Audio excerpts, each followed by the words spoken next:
Bonjour à tous, ravi de vous retrouver dans un nouveau numéro de l'invité du jour. C'est une artiste qui bouleverse les codes, écrit souvent la polémique, suscite des débats parfois passionnés auprès de ses fans. De son vrai nom, Janice Aurore Moussitou Makaya, c'est une artiste chanteuse, auteure-compositrice, interprète gabonaise, née d'un père musicien considéré comme monument de la musique gabonaise, Mac Joss, Créole, Led Diva, et notre invité du jour sur ce plateau. Bonjour Créole. Bonjour Sabrina. Bienvenue, c'est un plaisir de vous avoir sur le plateau. Merci beaucoup de m'avoir invitée.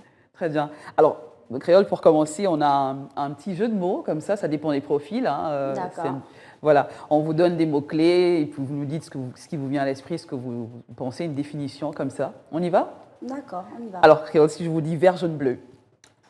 Alors, vert, jaune, bleu, ça m'évoque la patrie, le pays, la bonne nourriture, la famille, voilà.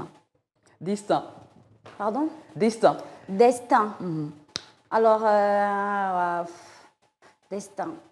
Ça m'évoque voilà, le fait de suivre sa route, sa voie. Est-ce que c'est une continuité? Ce que vous vivez aujourd'hui, c'est votre destin? C'était écrit quelque part? Oui, je peux dire ça comme ça, en fait. Vous croyez au destin? C'était écrit que je devais être sur le plateau de Gabon 24 et être l'invité justement du jour, en fait. Et vous croyez au destin? Je crois fermement au destin. Très bien. Si je dis ambition? Ambition, moi, je suis quelqu'un de très ambitieuse. Et je me définis comme une artiste qui a beaucoup d'ambition. À donner. En fait, Très bien. Alors 2020, ça a été une année quand même, mais on n'a jamais autant parlé de vous qu'en 2020. C'est vrai. Donc 2020, moi, ça m'évoque le buzz, un peu, voilà, la visibilité, les fantastiques, voilà. Justement, le mot suivant est le buzz. Le buzz qui est aujourd'hui créole. À côté, c'est écrit buzz. Buzz aujourd'hui, c'est créole. Voilà, c'est vous qui le dites, mais c'est surtout parce que voilà, je suscite beaucoup d'attention sur les réseaux sociaux et que à peu près tout ce que je fais, tout ce que je dis sur les réseaux se transforme en buzz en fait. Justement, donc, on a eu tellement de mots qui sont arrivés, la gloire, voilà, le gloss. En fait. Ouais, oui. Voilà. C'est vraiment votre univers, c'est vous. Oui, c'est vous, ça vous définit. C'est comme ça que moi je m'exprime au quotidien. C'est comme ça que je m'exprime, je parle comme ça tout le temps. Et que voilà, sur les réseaux, j'ai tendance à être très naturelle et j'ai tendance à être moi-même. Et du coup, ça me choque un peu de voir que tout le monde... On va parler de ce côté nature. On va terminer par ce chiffre 144. Si je vous dis 144. 144, la bougie de la gloire en fait.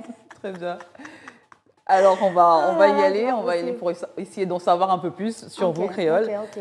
Alors, Créole, vous êtes quand même quelqu'un qui parlait sans filtre, cela d'énormes critiques en ce moment. Qu'est-ce que cela vous fait? Pourquoi cette attitude? C'est un fond de commerce? Parlez-nous un tout petit peu de vous. Alors, déjà, je suis une artiste très libre dans ma tête et que je ne me mets pas forcément dans un moule pour plaire aux internautes ou à mes fans.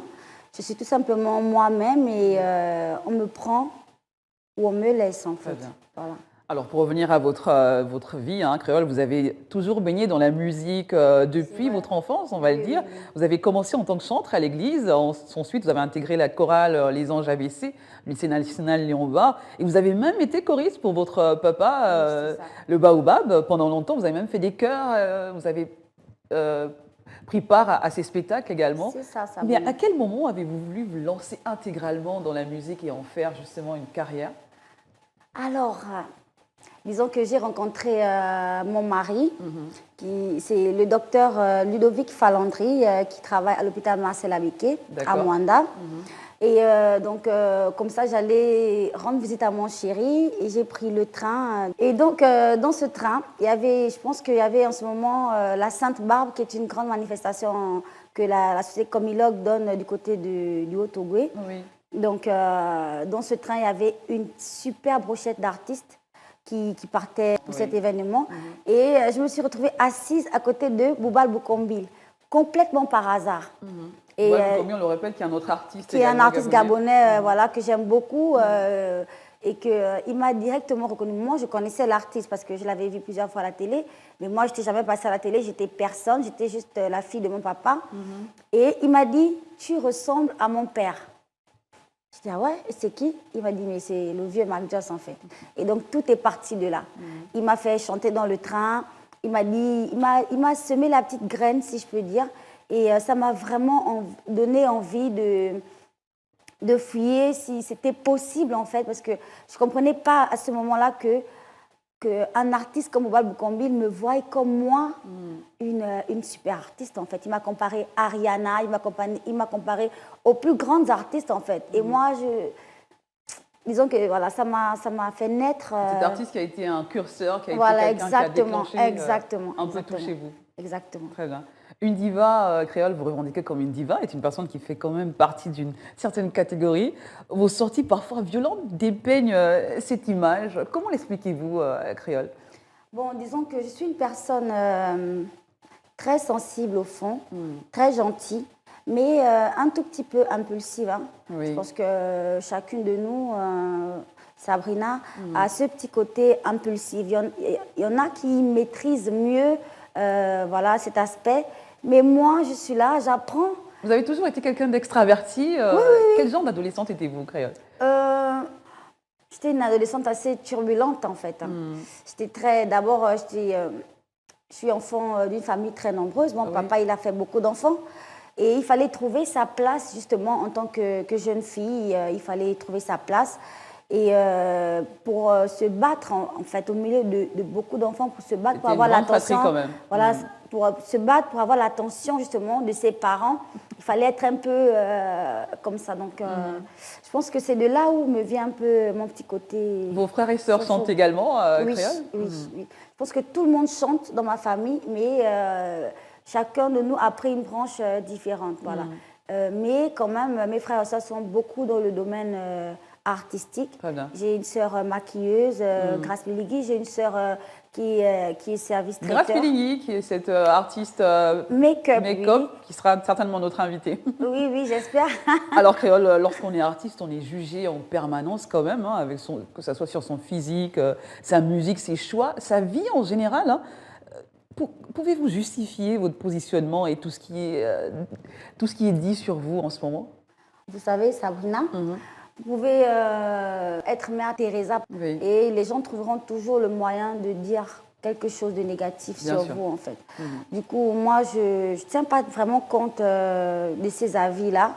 Je sais qui je suis, je sais ce que je veux, je sais ce que je vaux. Et disons que je me base sur ça, moi, pour pouvoir évoluer, pour pouvoir avancer et me construire en tant qu'artiste et en tant que jeune femme, en tant que jeune maman, en fait.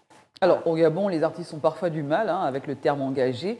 Quel est votre rapport à l'engagement? Y a-t-il des causes que vous défendez, créole? Oui, bien sûr.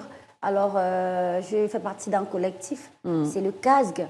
Et ce collectif, justement, c'est un collectif qui réunit à peu près tous les acteurs culturels gabonais. Et nous défendons justement le statut de l'artiste.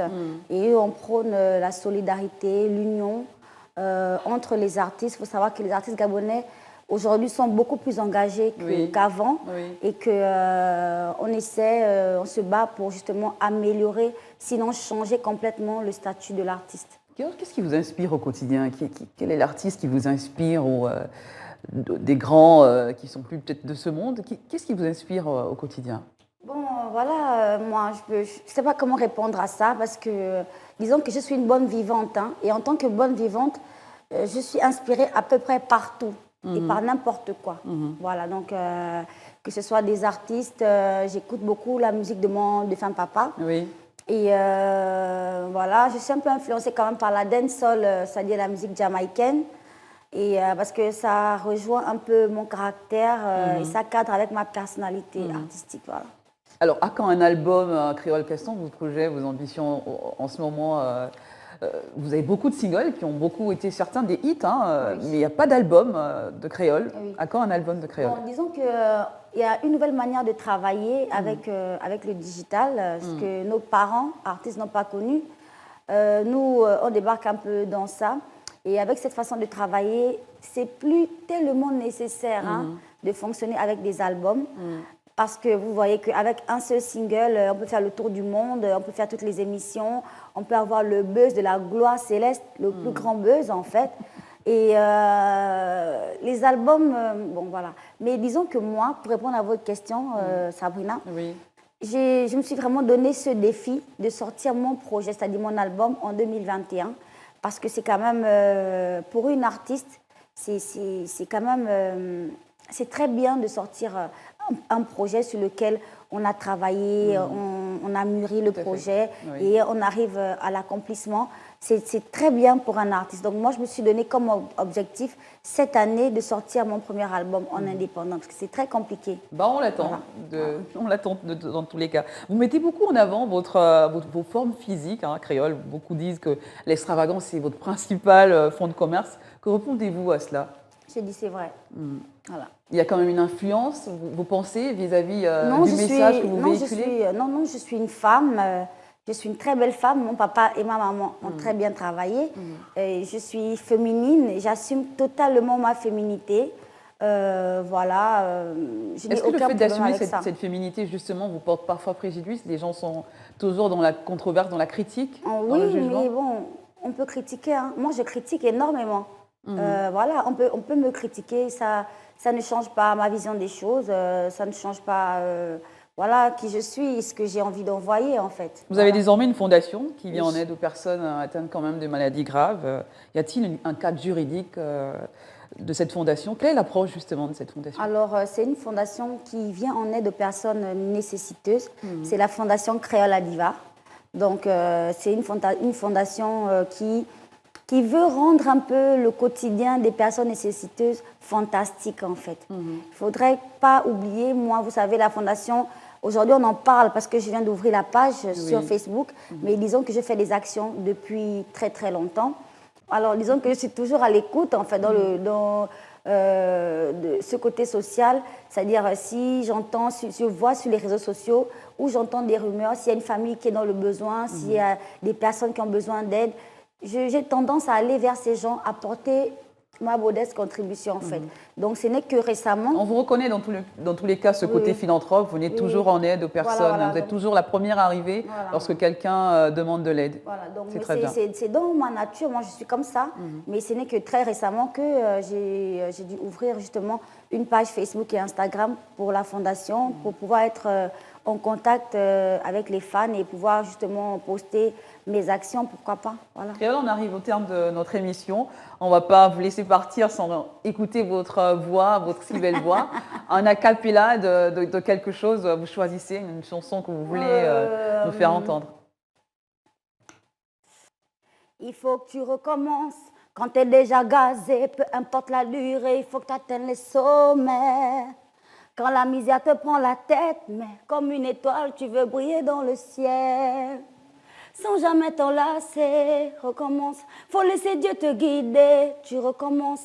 Là, t'es peut-être dans la merde, faut changer ta méthode, tu verras, c'est dans tes cordes. Ça prendra du temps, mais j'arriverai.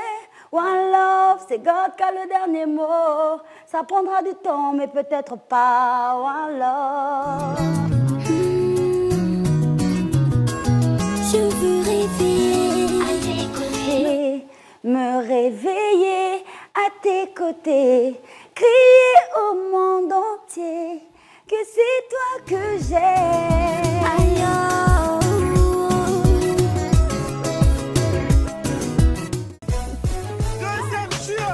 ma mêlée, ma mêlée, ma mêlée, ma mêlée. Et quoi qui peut me toucher la bougie, ma mêlée.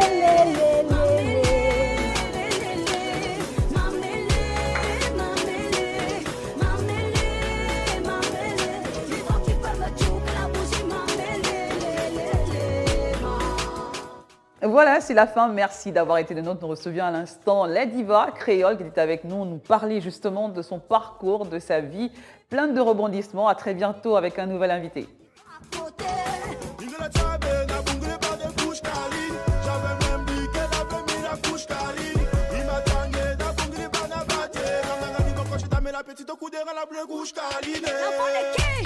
L'enfant de qui?